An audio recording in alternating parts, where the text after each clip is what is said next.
Ministre conseillère, pardonnez-moi, effectivement, vous avez pu évoquer au cours de cette audition l'évolution de la situation économique en Allemagne et notamment cette dégradation conjoncturelle qui a surpris, comme vous l'avez souligné, l'ensemble des acteurs. Je voudrais revenir sur les années 2023 et 2024 qui nous intéressent dans cette commission d'enquête.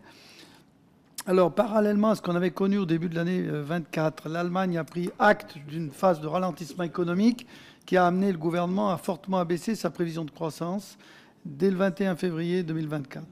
La prévision a donc été révisée de 1,3 à 0,2%. Au final, l'économie allemande a reculé de 0,2%, je crois, en 2024. Même schéma cette année, qui a amené le gouvernement allemand à abaisser le 29 janvier dernier à 0,3% sa prévision de croissance pour 2025 contre 1,1 attendu à l'automne. Alors au-delà des facteurs conjoncturels et structurels évoqués au cours de cette audition, j'en viens à ma première question. Comment expliquer de tels réajustements répétés dès les premières semaines suivant l'adoption du budget fédéral allemand? N'est-ce pas étonnant?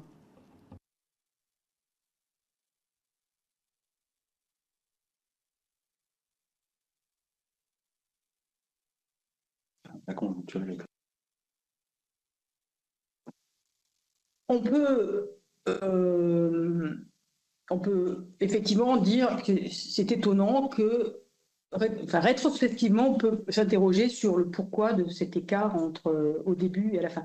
Je crois que en fait, il y a eu vraiment, enfin, pour l'année 2023 en tout cas, clairement, il y avait cet effet inflation quand même qui a été très fort. Donc 2022-2023, encore 5,9%.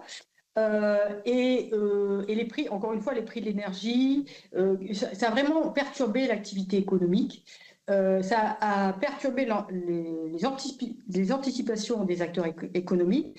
Et donc, il y avait un pessimisme, il y a toujours d'ailleurs, un pessimisme ambiant qui fait aussi que, enfin, certains ont parlé de prévisions autoréalisatrices s'agissant de la psychologie.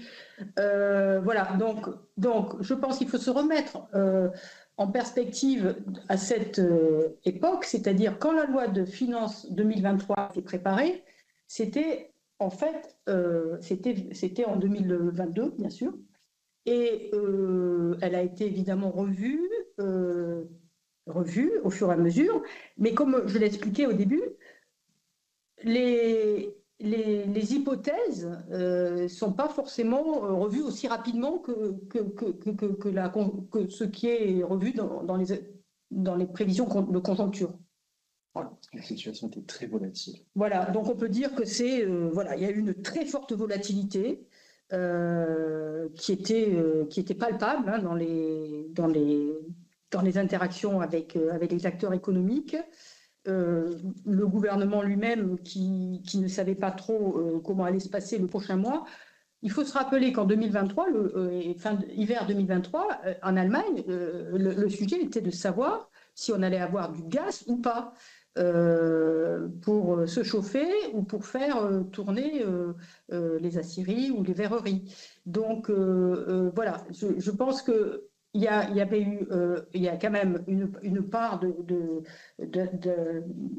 grosses incertitudes qui a marqué ces exercices 2023 et 2024.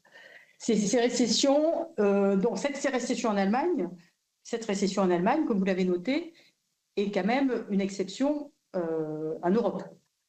Puisque on est quand même, ça fait la deuxième année de suite, 2023-2024, où on est tombé en territoire négatif et où les dernières indications montrent que 2025 risque de ne pas être non plus très brillant.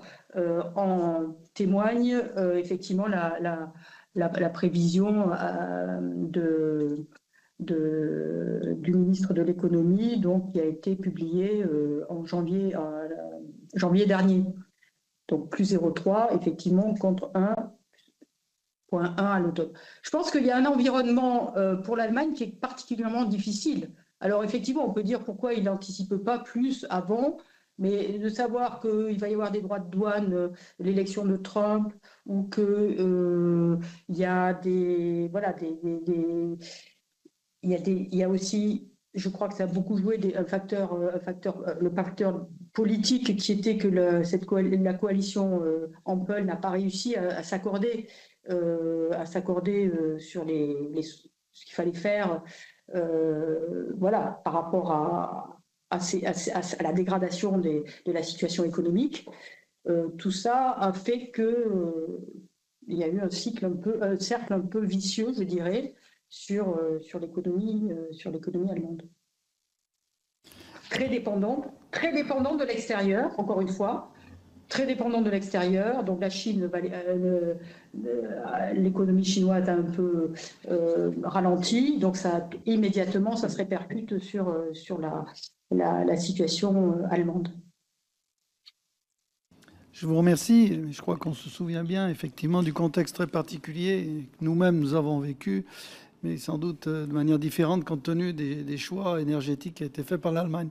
Est-ce que ces écarts de prévision, j'insiste bien, écarts de prévision, ont fait l'objet d'une grande attention politique et médiatique en Allemagne, comme c'est le cas dans notre pays? Je ne parle pas du contexte, mais bien des prévisions. Pas du tout. Non. Pour les derniers exercices, c'est le fait que les prévisions étaient très différentes entre le prévisionnel et l'exécuté. Ça n'a pas du tout fait l'objet de débats en Allemagne. Le débat portant plutôt qu'est-ce qu'on doit faire face à cette situation conjoncturelle dégradée, voire aux problèmes structurels révélés par la crise, donc par rapport aux problèmes structurels de l'Allemagne, la question démographique, la question énergétique, évidemment, puisque l'Allemagne a des prix énergétiques. Elle se compare toujours aux États-Unis, 3 fois plus élevés qu'aux États-Unis. La question du sous-investissement, donc de la qualité des infrastructures qui n'est pas forcément au niveau. Donc il y a des problèmes structurels qui sont bien identifiés, et c'est ça qui occupe le débat, y compris aujourd'hui dans la campagne électorale. Comment apporter des réponses à ces problèmes structurels, comment apporter des réponses aux sujets conjoncturels, et pas tellement de revenir sur ce qui s'est passé et pourquoi il y a eu de tels écarts. C'est effectivement une différence probablement avec ce qu'on peut constater en France. Merci. Je voudrais vous interroger sur la manière de construire les prévisions macroéconomiques, fiscales et budgétaires en Allemagne. Vous avez présenté le travail de différents instituts privés indépendants de l'État fédéral allemand. Sont-elles uniquement réalisées par l'administration? Est-ce que des experts indépendants sont sollicités dans la construction des prévisions? Oui, non pour les dépenses. Voilà. Donc, merci, monsieur le député. Donc, les experts indépendants sont sollicités lors de l'établissement des prévisions de recettes, donc à 2 moments de l'année, en avril et en octobre, à travers donc ce groupe de travail qui réunit le ministère de l'économie, le ministère des Finances, qui est coordonné par le ministère des Finances et qui réunit les acteurs, dont les instituts de prévision, la Bundesbank, et encore une fois, les représentants des lenders et des communes, et aussi l'Institut de la statistique et aussi la Bundesbank. Donc, tous ces instituts, tous ces prévisionnistes, tous ces économistes sont réunis dans un groupe de travail et discutent ensemble de leurs prévisions respectives. Chacun arrive avec sa prévision, son estimation pour chaque impôt. Et ils la discutent, confrontent leurs hypothèses, et jusqu'à ce qu'ils arrivent à un consensus sur les évaluations. Ça, c'est pour l'exercice recette.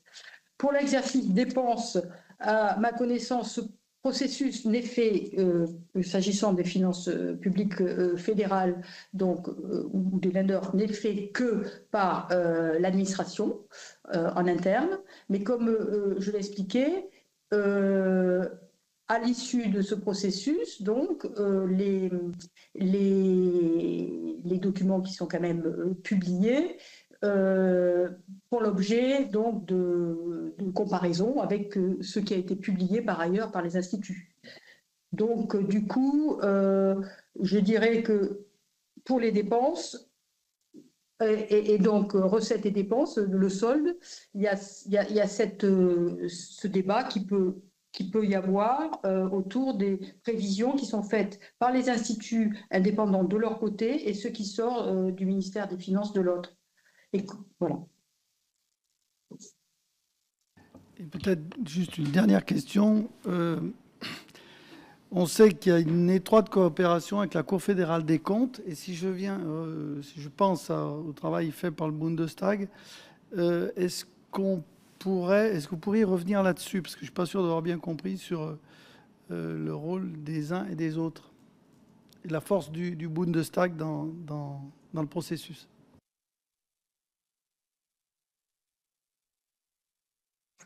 Merci, monsieur le député. Le Bundestag est associé. Le rôle du Bundestag commence une fois que le projet de loi de finances a été adopté en Conseil des ministres, en général, début juillet. Donc, le Bundestag, en commission des budgets, examine le projet de loi de finances, le discute, fait venir les experts qu'il faut, les auditions qu'il faut, sur toute la panoplie des recettes et des dépenses.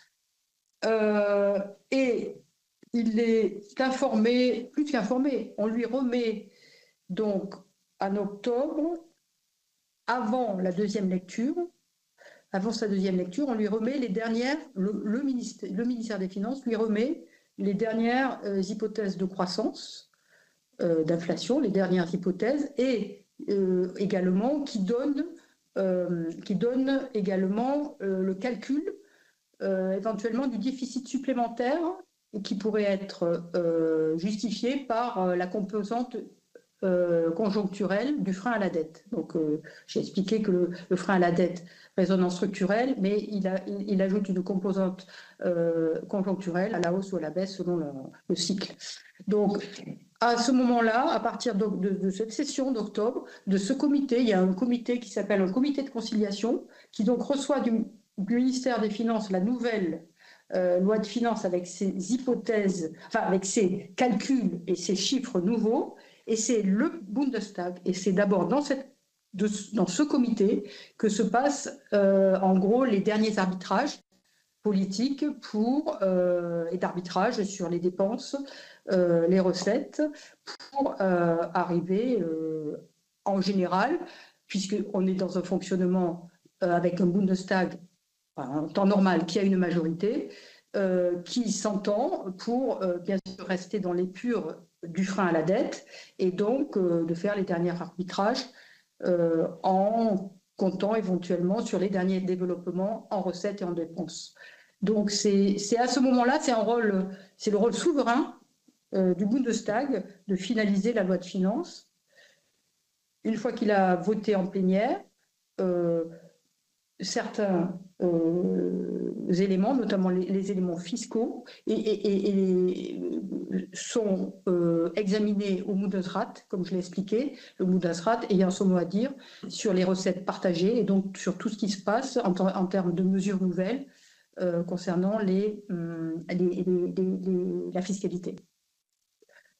Donc, effectivement, s'agissant de la loi de finances fédérale, c'est le Bundestag, à l'issue de l'examen et des dernières réactualisations, qui fait les derniers arbitrages pour le vote du budget.